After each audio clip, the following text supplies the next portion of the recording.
تو پھر میں اپنے پیشن کو کیسے معلوم کر سکتا ہوں؟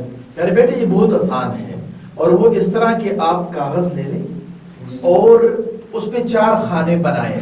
پہلے خانے میں وہ سب کام لکھ لیجئے گا جو آپ کو پسند بھی ہیں اور آپ ان کاموں میں اچھی بھی ہیں. دوسرے خانے میں وہ تمام کام لکھ لیجئے گا جو آپ کو تو پسند ہے لیکن آپ اس میں ایوریج ہیں، بہت زیادہ اچھے نہیں ہیں. اور تیسرے خانے میں وہ کام لکھ لیجئے گا جو آپ کو تو پسند نہیں ہے لیکن آپ اس میں بہت اچھے ہیں.